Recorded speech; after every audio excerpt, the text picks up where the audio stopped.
Hi, Joff. It's great to meet you. And thank you so much for taking the time to chat with me today. Before we jump in, I'd love to hear a bit about you. Can you tell me how you discovered carnivore? How did it all start for you? Yeah, firstly, thank you, Joseph, for having me on your podcast. Um, so, for your viewers, my name is Joff. I am 34 years old and have been on the carnivore diet for about almost 5 years now. Almost 5 years. Um, and I am a registered nurse and also a health coach. And basically, I'm here really to promote this way of living, this lifestyle that people call carnivore and seem to get all these benefits from it because it definitely changed my life. So to really pinpoint, a starting place, it would go beyond me just starting the carnivore diet. It all starts really with health, doesn't it? With a lot of us, it's a lead up to a point where we want to make this change to a carnivore. But the lead up to me wasn't in one place. It was really in stages in my life. The first really, the first thing that really pops out into my mind was, growing up as a kid. I struggled with a lot of sugar and carb addiction. It was huge.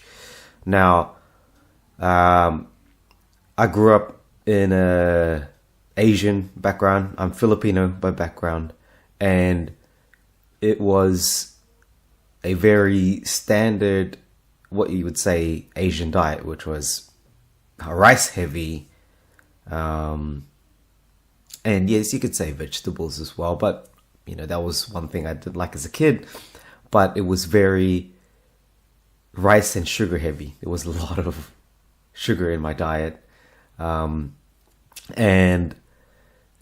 meat was also included, but not that much. So it was a standard Western diet, really, with very Asian foods, and basically, I struggled a lot with control, and just eat in moderation. Don't eat too much, because the healthy diet to me was, my parents and all everyone was saying, just eat a lot of vegetables, avoid a lot of the fats. They never really said anything about sugars. It was oh, just have a little bit, but it's okay. It's good. It was always an occasion. It's always once in a while, right? So that was my whole life. It was surrounded with food, and I was never really too conscious about it until later on in life, because I just thought it was normal to be, to have, food in your fridge all the time, like a lot of food. And so that trickled down into, me putting on a little bit of weight, feeling a little bit more self-conscious as I got, older into my teens. But when I finally graduated high school, I studied to become a nurse. And one of the things that we had to do was to get to get a blood test done before we go out into our placements to start practicing as a student nurse. And, this was the first time I got to do a blood test. I got my general bloods panel done, and also my lipid panels, which is, to look at things like your cholesterol. Now, I was surprised that I got a call back from the GP. Asks me, hey, you need to come in, not because of anything that we're looking for so that you can go practice as a nurse, but there's something else we found. You've got high cholesterol. And so, we talked about family history. We talked about, options, what we can do about it. I told them that, yeah, my whole family, the lineage of males in my family were all hit with, metabolic diseases like, diabetes, I also had heart disease. Um, it ran deep in my family, especially with the men. So the doctor said, look, we've got to act on it because you've got really high cholesterol. I can't remember the numbers exactly, but it did warrant him to say, if we don't fix it with lifestyle, you'll have to go down the route of medications. Actually, it almost felt like he was saying, you've got to take medications first. Like it's really important. And so I said, no, look, I'm gonna try fix my life. Tell me what to do, doc. I'll do it. I'm starting to become a nurse. I'm just, getting my foot in life. Let's try to get on top of this. And he said to me, you can fix your diet, by seeing a dietitian. So he referred me to a dietitian, and also you need to start exercising more, go to the gym or something. So I did. I signed up to my first gym membership at 17.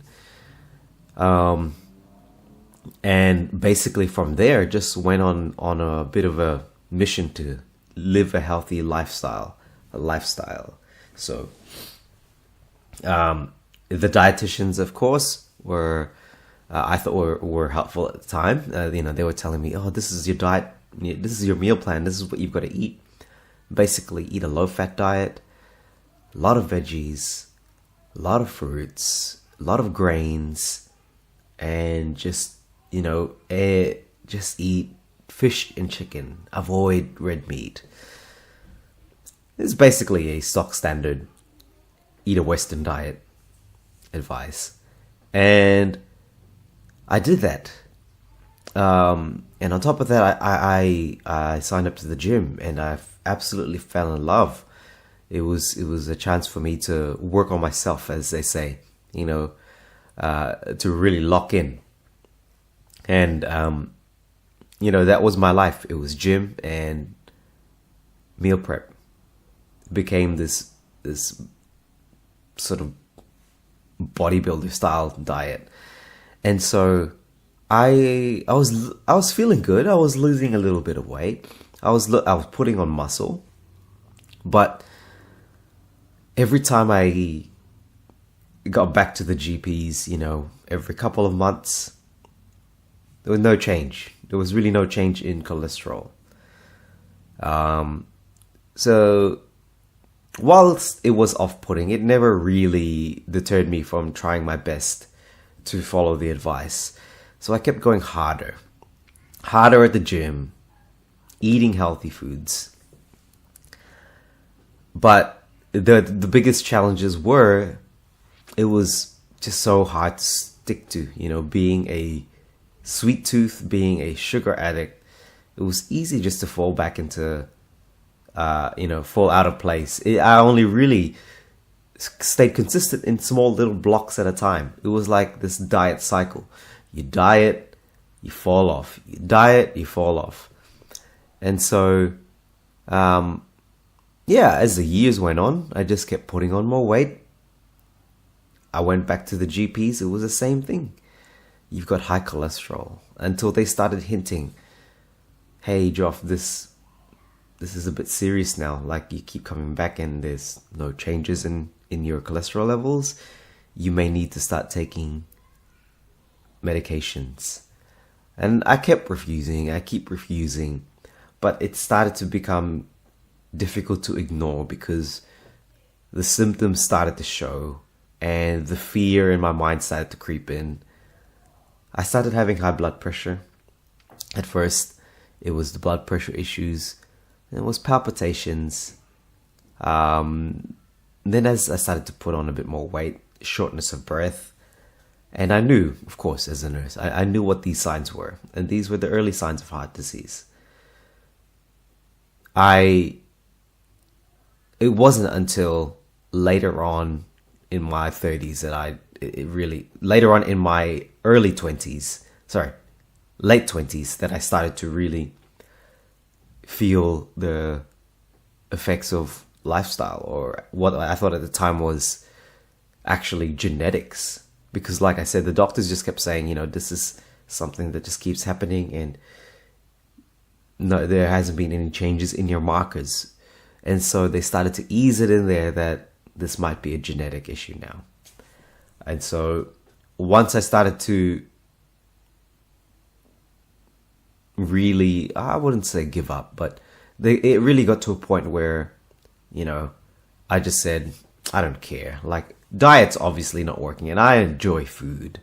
So I got rid of one of those things, which was, or the two healthy things that I was doing, exercise and diet. I just said, stuff it with a diet. And that's when things really went downhill.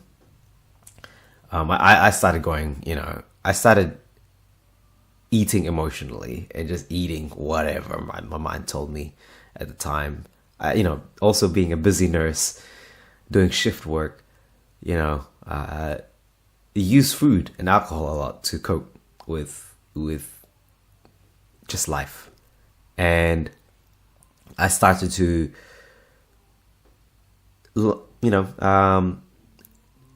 need medical attention. I went to the GP for my blood pressure because it was out of control. And actually, it got to a point where I was going to emergency, going to ED because of chest pain. So, after a few, I call it, my year of hell, which was before 2020. It was just emergency presentation after emergency presentation of me needing to find out what the hell was going on within me. And I started to seek, specialists, cardiologists. I was getting all sorts of scans done, tests done to see, where am I at with this heart disease? It seems like, I've already got it, and I'm not even 30 yet. So, the doctors I feel like they were right. So docs just tell me what to do. Again, I'll do it. So I went on medications. I went on statins. I went on medications for my heart, for my blood pressure.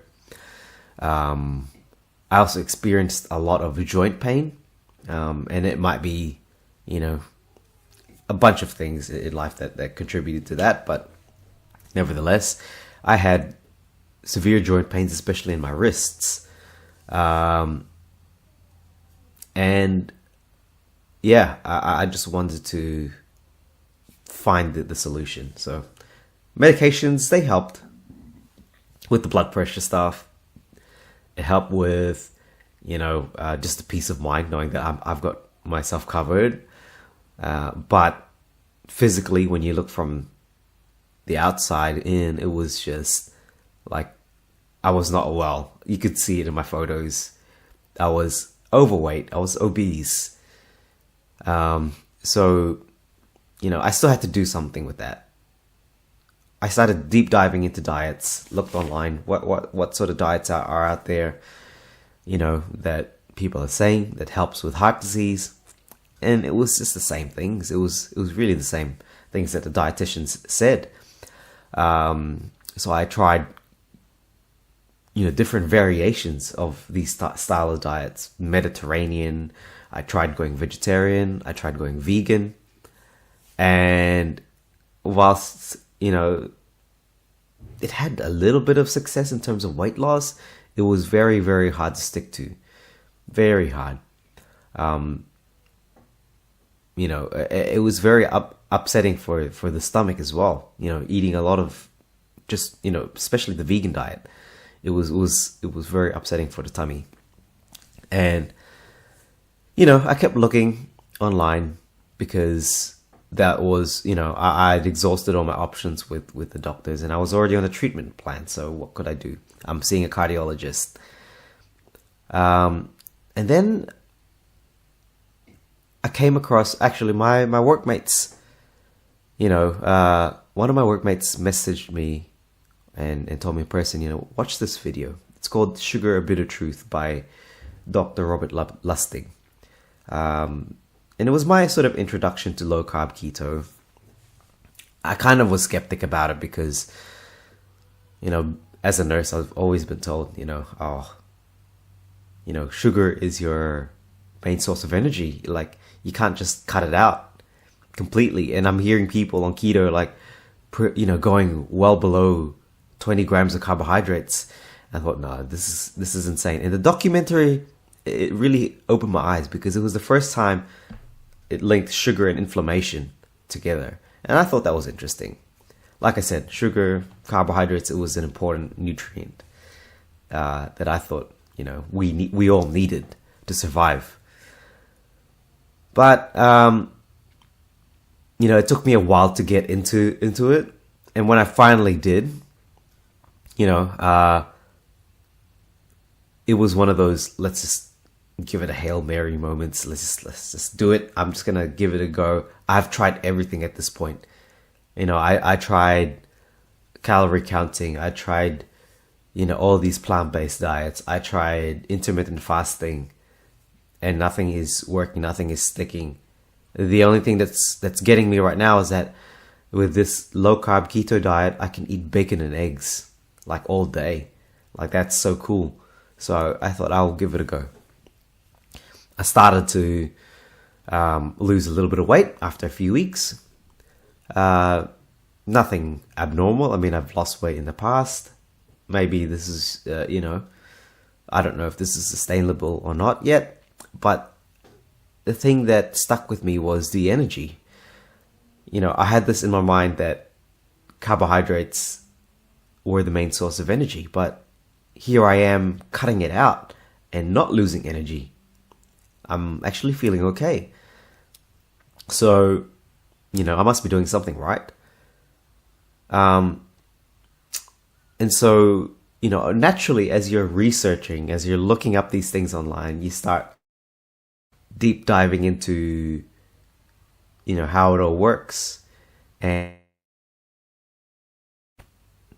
different influences start to pop up on social media. You start seeing people talk about, this meat only diet, the carnivore diet. And I just thought, wow, I thought keto was crazy. This carnivore thing that I'm hearing these doctors talking about sounds even crazier. Yet I'm so intrigued because I'm feeling so good on keto. And, you've got these doctors talking about carnivore. Let's research first and then we'll give it a go. And lo and behold, I finally, decided to give it a go. And when I did, the changes were almost immediate. Almost like going keto, but on another level. The main thing that I noticed within probably the first few weeks was the energy. I think, I could safely say this was a moment where that euphoria or being fat adapted really hit was when I went carnivore. And yeah, I was feeling amazing. I started to lose weight, like drastically, like a lot of weight.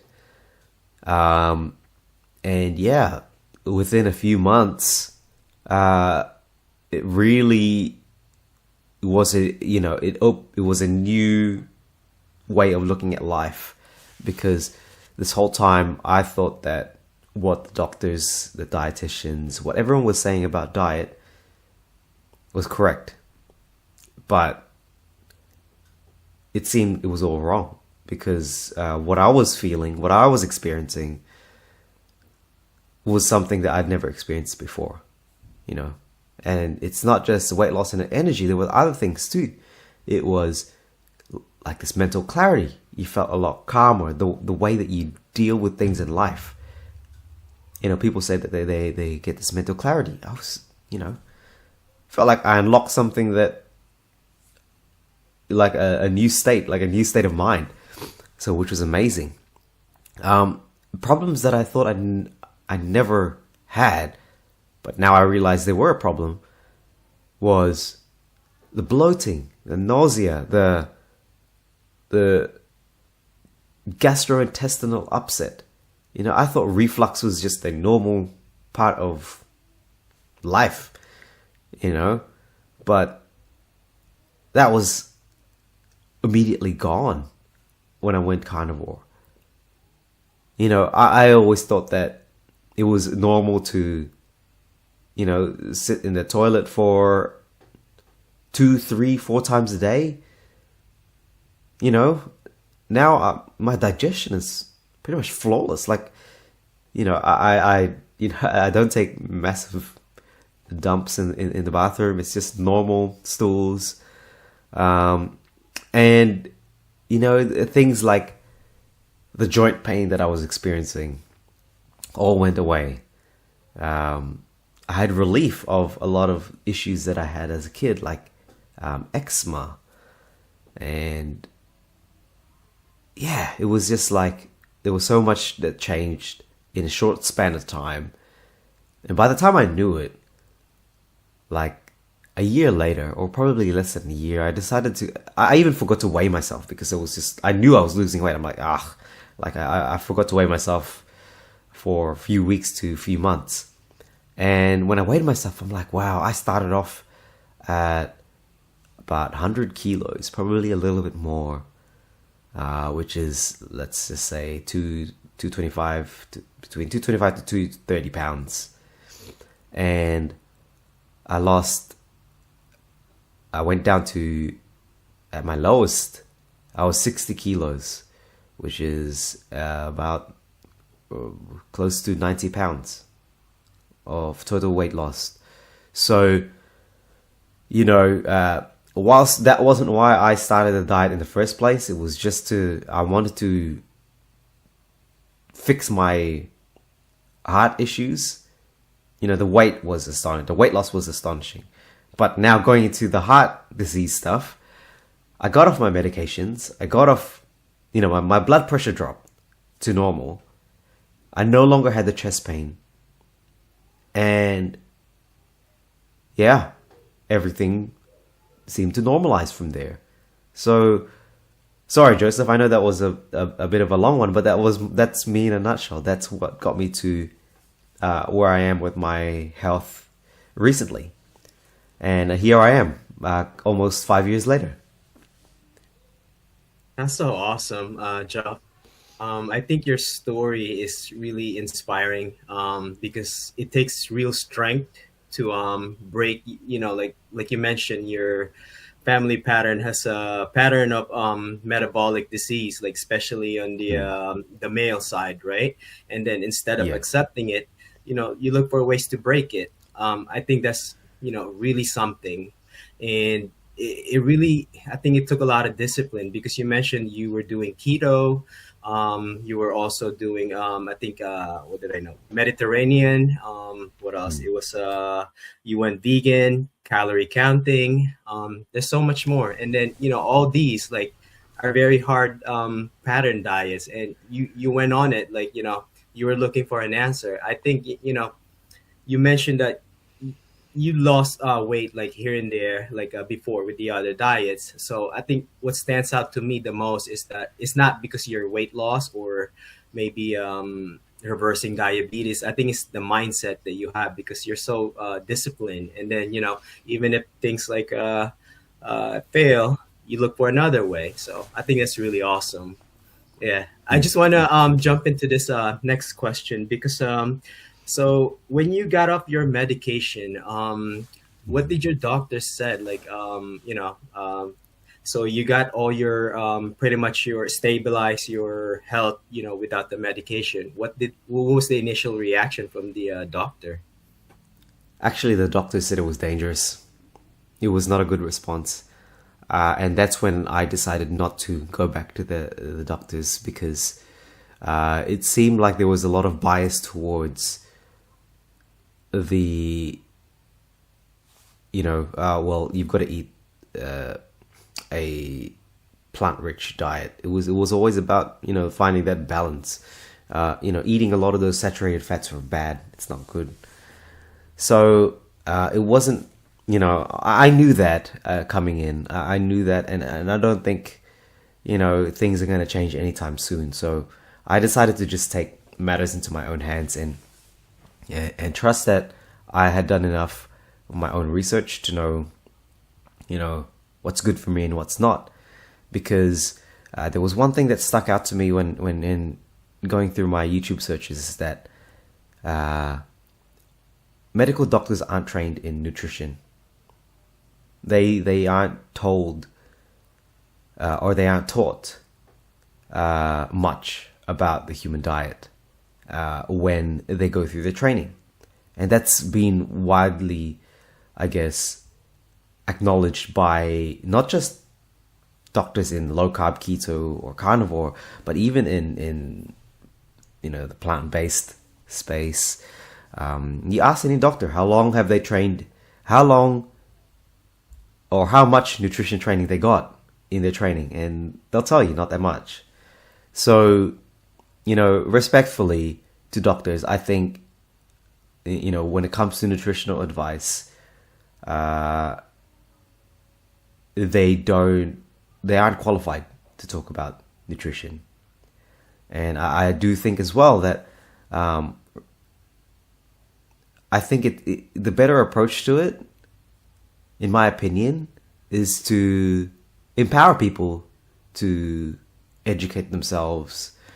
And that's what I felt. I felt empowered that I've got information in front of me, in my screen, in the computer. I can verify this. I can ask questions. And that's the key thing. I ask the questions. Why is it that I'm feeling so good on carnivore? Why is it that despite me going against what the doctors are saying, things are improving? If saturated fat causes heart disease, why is my blood pressure improving? Why am I no longer having chest pain? I started questioning. And so that sense of empowerment made me feel like, I could take control of my health. And that's something that I've never had in my entire life. I always thought that my health was dependent on me following orders from people. Not anymore. So that was really my last interaction with the doctors. I take it in a positive light. I feel empowered to do things my own.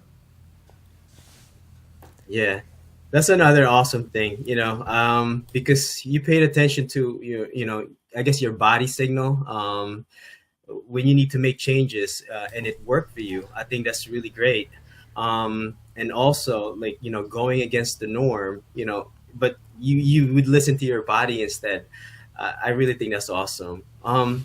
How did your family react in the initial stage, like when you switched to carnivore? Because I know you've tried so many other diets. Did they, are you in sync with their diet also, or like did they react positively, or were they skeptical of carnivore when you jumped into carnivore? Yeah.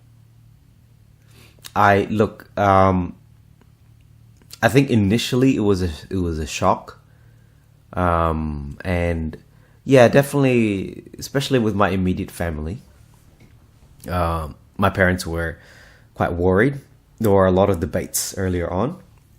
I think, the fear of, well, your uncles, your grandfathers, they had all these metabolic diseases, and now you're going against what the doctors are saying.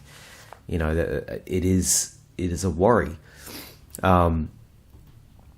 But again, I questioned. For the first time in my life, I was asking these questions.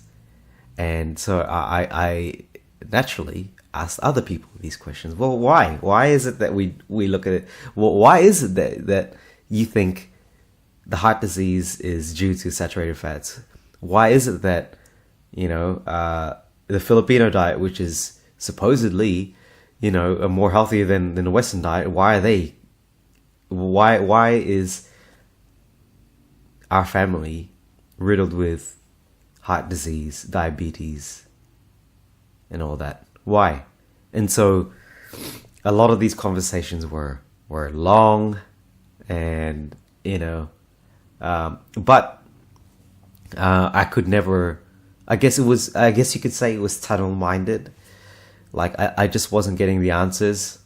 There was never a straight answer. Like, oh, there was always this appeal to authority. Well, the doctors are saying this. This is what the doctors are saying. And that's the thing.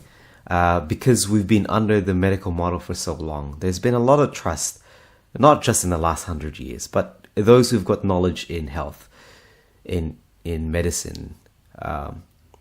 We follow, we listen, because that's what, that's what we've been conditioned to do. Listen to your elders, listen to those that have got the power and the knowledge, those with the authority. That's and that is okay. That's how life was. But now I think there's a huge shift. Again, this is where you've got that sense of empowerment. Now we've got to question everything. That's been the new mindset I've had. And going back to what other people thought. Actually, I never really told people until I went out on social media and showed my before and after pics to my friends and family, because I didn't want that response. I didn't want to deal with it. I guess it was like, just trying to avoid. But eventually you go out in social situations and you kind of had to tell people. So I decided, look, I'll go on social media, posted my before and after, and like most people, most of my family and friends were happy. They were, of course, the weight loss, like everyone is always going to be shocked about people losing weight and looking good, right? So, people would naturally comment and congratulate, and then when they see you in person, it's, how did you do it? And so when I finally, at first I would say, oh no, I just stopped eating rice, that was it, and stopped eating a bunch of things. But once I started to have the courage to just say, nah, I'm doing this thing called carnivore, people were shocked. And I think, like, I can only go by reactions, and, people, it was mostly positive. I don't know what people are saying behind my back, but I assume that in their minds, this is crazy. That's just my assumption. But when I first started, like almost 5 years ago, it was only me in my social sphere. I didn't know anyone who did this. I didn't know anyone. I knew people who did keto. I know people who did low carb. No one did carnivore. And now, I can think of a handful of people in my social sphere who have done or are doing carnivore, which is amazing. Which I don't attribute to me. I attribute to the fact that I think carnivore now is a growing movement. People know about it. They've seen, people talk about it online. It is growing, and I think a lot of people are now opening their eyes to this, which I think is good. I think it's getting easier for people nowadays because there's an overload of communities, an overload of information about how to do a carnivore diet that 5 years ago there just wasn't that much. There was a few channels, and so Facebook groups were very small back then, and now it's growing. Yeah. That's awesome. Yeah, because you mentioned Filipino, and I'm Filipino too. So, I was just Filipino pala. wondering. Yeah, so I was just wondering. Since I could just imagine, being in going to a Filipino social gathering. I'm sure there's a lot of setbacks and expectation. What to eat here and there. Are there any Filipino dishes that maybe you still miss, or maybe you found it on carnivore to be a friendly version, or Like me, I Mm. used to eat a lot of Jollibee. So yeah. What about you? Do you have what was your favorite food back then? Man, for me, yeah, it was. I love Filipino spaghetti. Growing up, that was the one thing that that really sweet, sugary spaghetti. Um, for me, it was all the desserts. It was the desserts, man. The gulaman, leche flan, all the all the Filipino party desserts. Um, and the thing that I don't think a lot of Filipinos realize is that like the amount of sugar that they will put in the foods is insane. Like the way I look at it now, it's I thought that it was normal to put like cupfuls of sugar, and not just like the sugar that they add onto it. They'll add the condensed milk. They'll add you know they'll add foods that they'll say, oh, it'll make it healthier, but really it's just sugar. Um, so it was always the sweet foods for me that got me as a kid. I really love Filipino desserts. Yeah. That's really awesome. So you mentioned all this Filipino food, and this is like very sugary and addicting, but you're able Mm. to switch from diet to diet that took, that takes a lot of discipline. So that's really amazing. Yeah. Um, Maybe what's your favorite food now? I mean, what is your favorite meat like with the carnivore? Yeah, I think for me, it's always gonna be seafood. Like I love seafood. I think I grew up with a lot of seafood, and I didn't appreciate it when I was younger. Now, love it. Absolutely love it. It's my favorite, I guess, carnivore dish. But the staple in my diet is beef. So I eat I eat I would say on most occasions I would eat a 95% carnivore diet.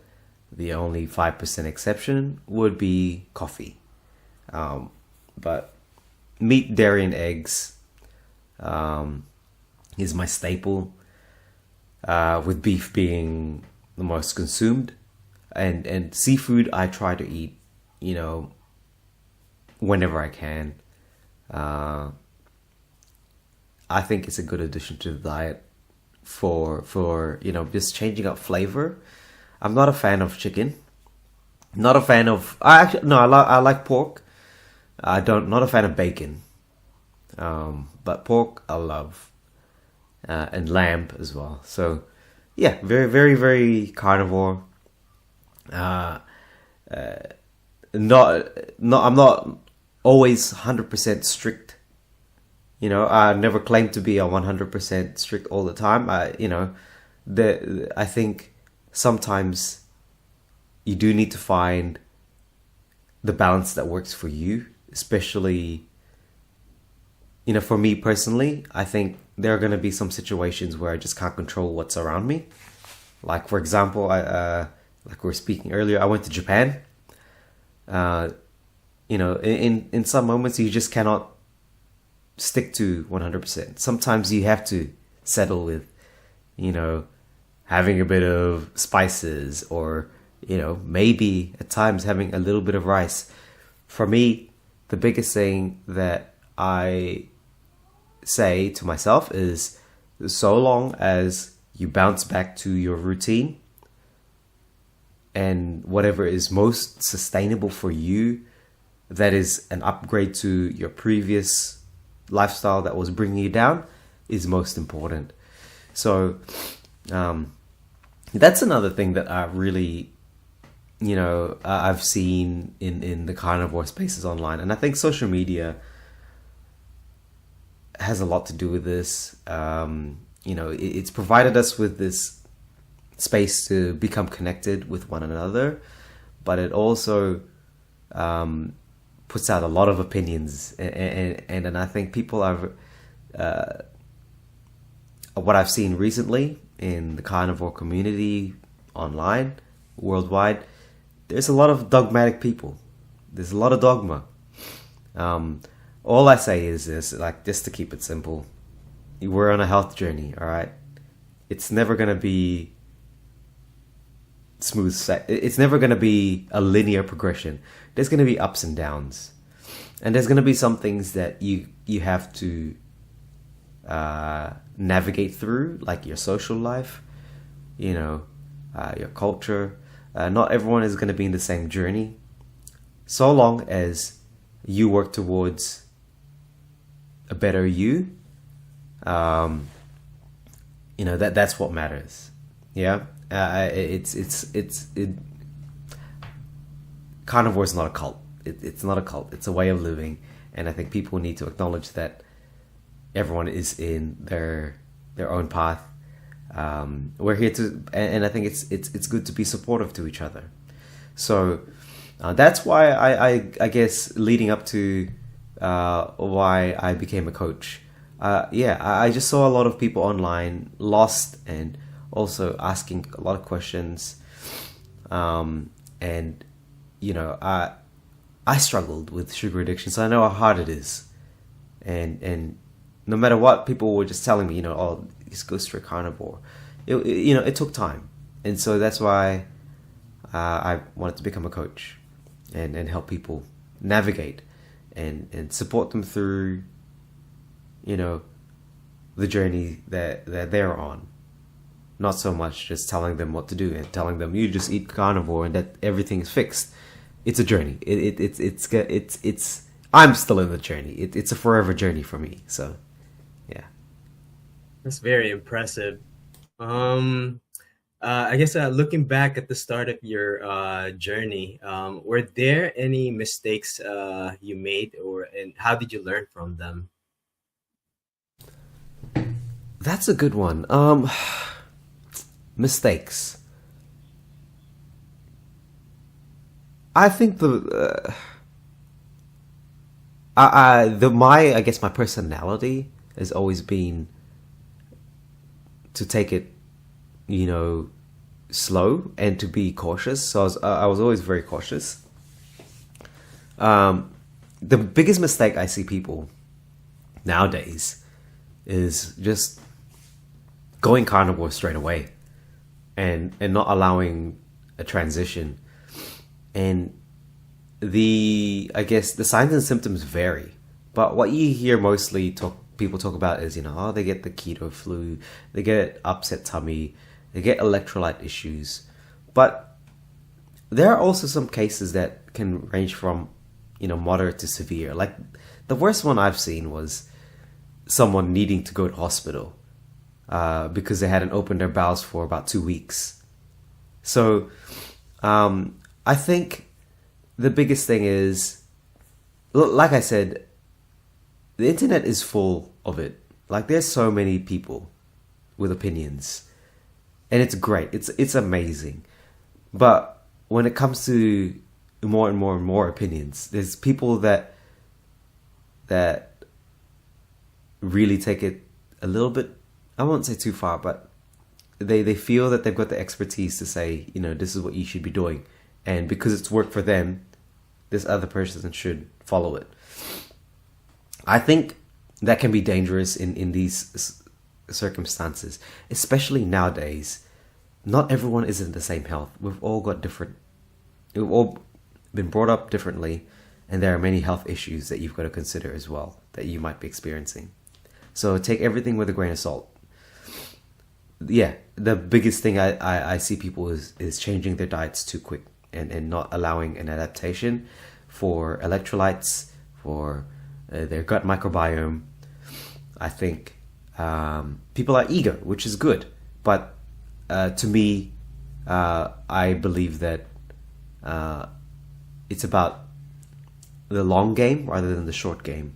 And I think partially it's to do with this mindset of dieting. I've got a diet, and so they commit to a diet that someone's talked about and they try it. But that's not to say that everyone experiences these issues when they start. There are some people who go cold turkey and do perfectly fine.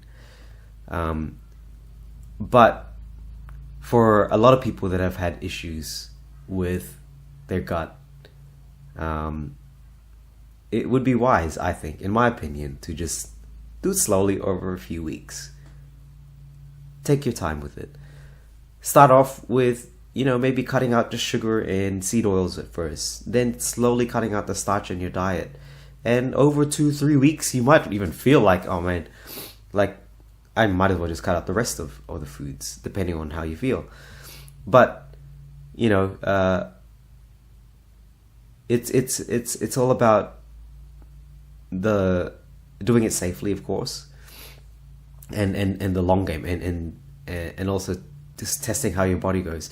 It, like, the analogy that I put to people is like, you don't put like someone into a professional game of football straight away. Like, they're just not conditioned to it. It takes time to build up to it, of course. I'm just using a analogy here, but it takes time. It takes time to build up to get your body used to the conditions that you're putting it in. So about between 4 to 8 weeks of transitioning, depending on how you feel. The other issues that I think people run into is not eating enough fat, because of being fat phobic for pretty much all their life. People eat lean cuts of meat. No, go eat fat. Eat fat like that. That is your source of energy. You feel more satiated when you eat more fat. Start off with a ratio of 1:1 when it comes to meat and fat ratio, and then go from there, just up or down. And the way to gauge it is your bowels. If you're feeling a little bit constipated, add a little bit more fat. If you are feeling like your stools are a little bit loose, cut back on the fat a little bit. But it's all about that experiment, and that might take time as well. Electrolytes. One of the biggest issues I see people is that they don't salt their foods enough because of being salt phobic. Salt raises your blood pressure, so people aren't eating too much of it. But the thing is, on a carnivore diet, you do, especially initially, you do need those electrolytes, because you're losing out on the insulin, which you are basically secreting or peeing out. So having more electrolytes to replace the loss of insulin and fluids would help with the electrolyte issues. And pretty much, eating to satiety. That's another learned thing that you've got to, I guess, condition yourself, is eating till you're properly full. Especially with me, who's tried all these diets where you eat small amounts throughout the day, it can be very hard to know what satiety feels like. So I think I've covered the issues that I think people run into. Yeah. That's pretty awesome. I'm really glad to have met another Filipino who's a carnivore, because I feel like searching for a Filipino carnivore is like a needle in a haystack. Yeah. Oh, in my area, I don't know anyone. In my circle, I don't know anyone. And then now that I've met you, I was like, I know one person. So yeah. What is the hardest thing about being carnivore? Like, for me, it's usually the social gatherings, right? Um, I think you also mentioned social gatherings in the beginning. I think also travel and cravings in the beginning. But for you, what is the hardest thing? Yeah, I would say the cravings. Definitely the hardest thing. Not so much now, but when I started off, it was definitely the cravings and the emotional attachment to food. So, like, for me, food was culture. You know what I mean? Like, we have a saying, isn't it? Rice is life. So, all these things that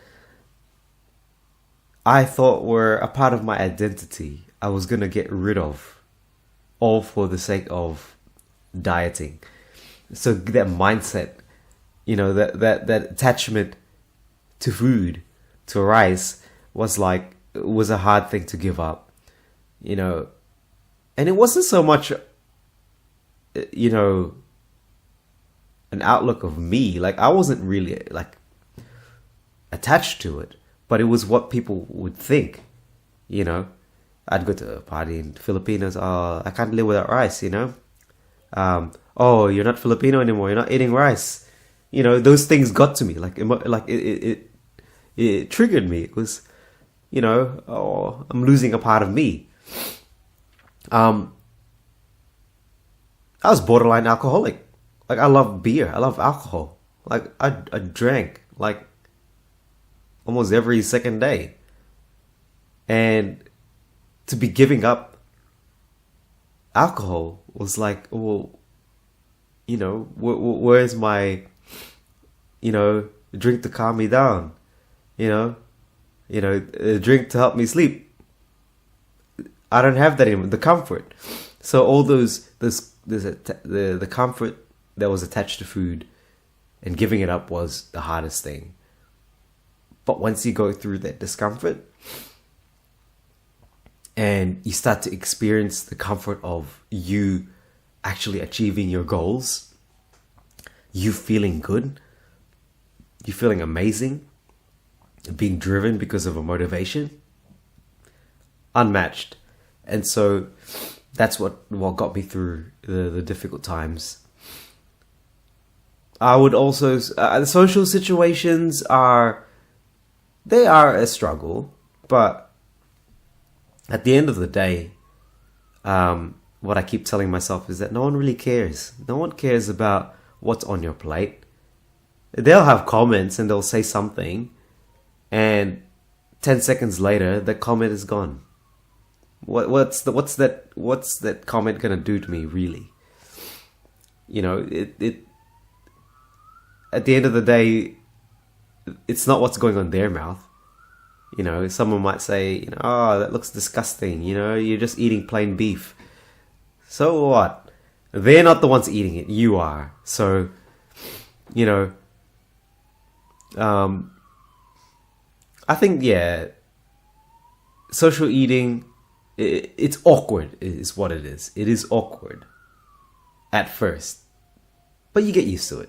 You do. You really do get used to it. And what else is hard? Okay. Then the next thing that would be is difficult for me is the position I'm in as a healthcare worker.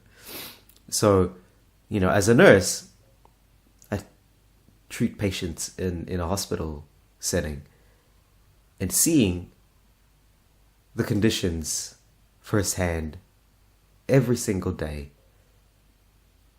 Diabetes, heart disease, cancers, dementia. And the thought of, wow, I wonder how these people could do if they went on the carnivore diet, or even low carb, keto. How would they be?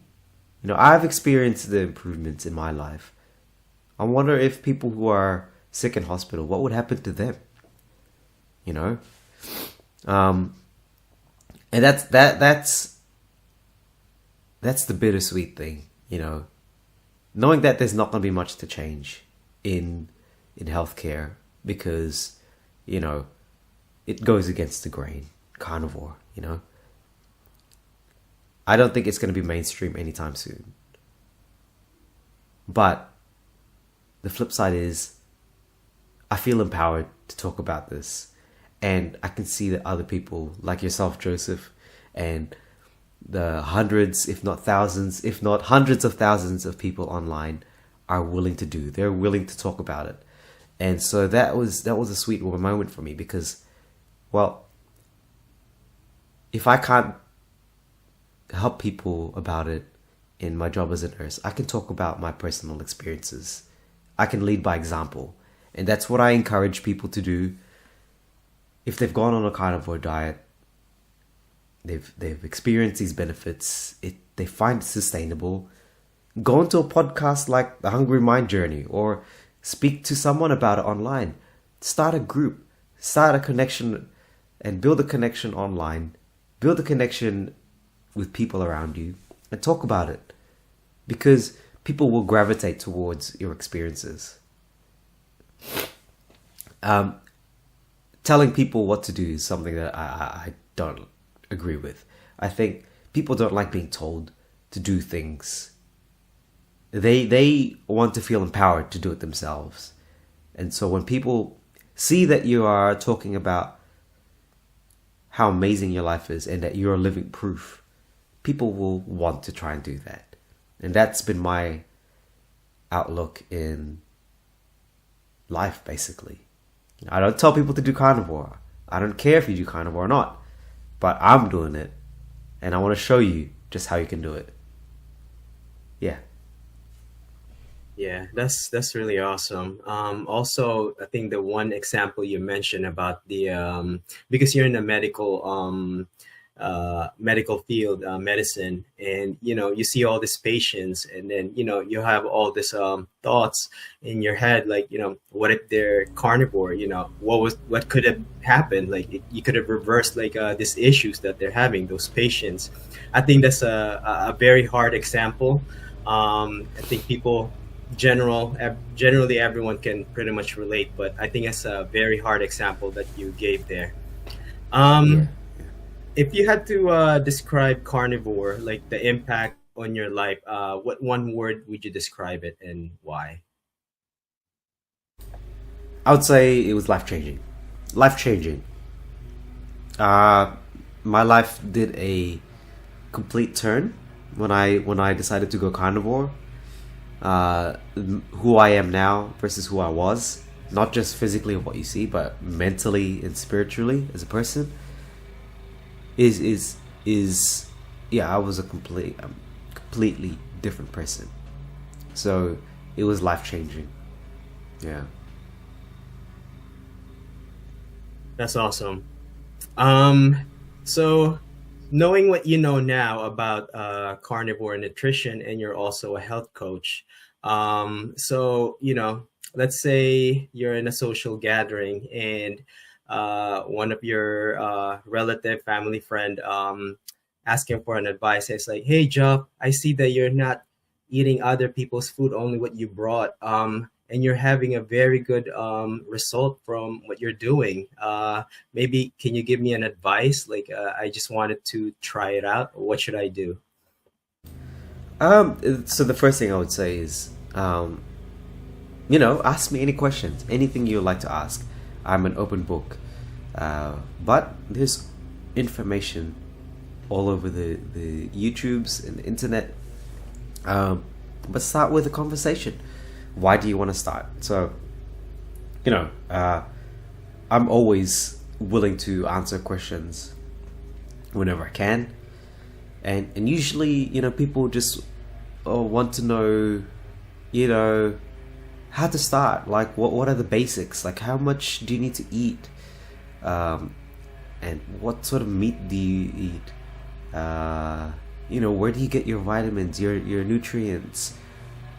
I'm happy to answer any of those questions. So, yeah, that's basic. I start with conversation. That's where it all starts. That's awesome. That's where it all starts. So, um, how do you see carnivore in the next 5 to 10 years? I know you mentioned earlier that it's not going to be mainstream anytime soon, but in the next 5 to 10 years, positive and negative. Positive being more people joining in because a lot of healing, a lot of good results, and then negative would be maybe censorship and meat prices going high, and then people can Mm. afford. What are your thoughts? Oh, look, I look at it from an optimistic point of view, in that it's gonna grow. The carnivore lifestyle will be more known in social spheres. It won't just be a online thing. I mean, people are already talking about it now, like in here in Australia. It's a very known movement already. I think you go to a butcher, they know about it. They'll talk about it. I think um, from a carnivore's perspective, like in the community itself, people are going to be more open to seeking good quality meats. Uh, you know, I'll just use myself for an example. I always used to just get my meat from the supermarkets, but now I'm speaking to butchers, I'm speaking to farms. So those connections are gonna get built. Here in Australia, like, farm to table services weren't a huge thing 5 years ago. Now I can see there are more farm to table services that are being offered online. So those things are going to grow. You're going to have more medical professionals talking about this. I mean, I'm talking about it now, but you hear more doctors. I've seen more doctors now coming out and talking about this, which is amazing. Now, the negative things that I would say is there's going to be pushback, as there is now. There will be pushback online. There will be pushback from the mainstream because they haven't caught up yet. Because the idea of eating a diet that's full of saturated fats isn't going to sit properly with a lot of these organizations, which is fine, because what we need to do is just empower people to decide for themselves, to think for themselves. I do think, yes, meat prices are going to go up, but I think people will find a way. There are many ways to get cheaper cuts of meat here in Australia anyway. I mean, the one thing that is, I guess, untouched or people don't really think about is hunting. We have a lot of game and wildlife here in Australia. Yeah, and a lot of roadkill. Like, kangaroos are abundant. So, those are other sources of meat that people need to consider as well. Go fishing. Go get your seafood yourself if you can. Learn those skills. It gives you the opportunity to do so. But yeah, that's where I think carnivore is going to be in the next couple of years. I do think that the community is going to grow larger. I do think there are going to be more people doing it. And who knows? We'll see. That's a very good outlook. Joff, if people want to reach out or connect with you, where's the best place to reach you? Alright, so you guys can find me mostly in Instagram. Across all social media, I go under Health Coach Joff. But I'm mostly on Instagram. You can also find me on Facebook, on YouTube. And yeah, that's where. That's excellent. I'll make sure to post all your information where to reach you in the description. Job, thank you again for joining me. I really enjoyed hearing your story and learning about your carnivore experience. I appreciate it. Thank you. Thank you for having me, Joseph. It's a pleasure.